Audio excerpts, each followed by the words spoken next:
business trip to San Diego, and I want to go so bad. I've never been to San Diego, and I've always wanted to go.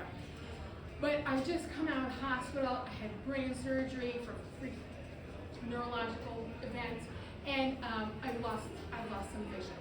And so it's, even though it would just be the cost of a flight, and I could stay in his hotel, it's not a good idea because I'm still healing, but also he's going to be working.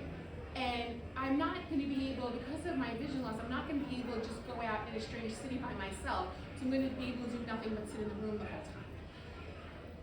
So off he goes without me. And I always wanted to go to San Diego because when I was a kid, I couldn't stop hearing about the San Diego Zoo.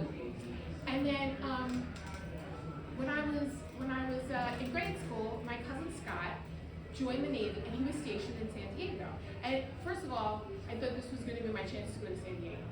And Scott was 10 years older than me, so I didn't really get to hang out with him a lot when I was a kid because he always had, like, as long as I can remember, he had a job, he did things with his friends, he went to concerts, and I was the little kid.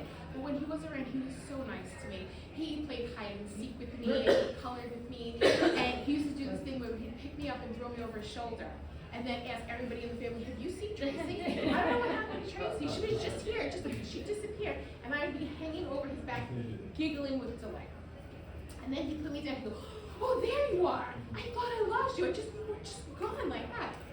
And so when he goes to San Diego, I write him letters and he writes me back. And when the whole family would get together, he would call collect. It was the 80s when long distance calls were a lot of money. And we would pass the phone around and everybody would talk to Scott for a few minutes. And so I was always the last one because I was the youngest in the family and therefore the least important. But he would talk to me for like a while. I remember saying to him, did you go to the San Diego Zoo? He said, I did. I said, how is it? I always wanted to go there. He goes, it's like the Bronx Zoo but with koalas, don't worry about it. So everybody in the family goes and visits Scott and nobody takes me. And my grandparents go to visit him. They spend the whole weekend with Scott showing them all around San Diego. And they come home and they bought me a couple of souvenirs. My grandparents were generous, but not thoughtful. So a lot of souvenirs they bought, they were like, thank you. But they brought me back that they had bought in a little boutique, these purple shells, seashells. And they were very pretty. I always like picking up shells from the beach, and these were purple. And even then I was like 11. I was so touched that my favorite color is purple. They saw them and they thought Tracey would like these, and I did. And I had them out in my bedroom when I was a kid, on the desk in my dorm room, all of my apartments. I always loved these shells.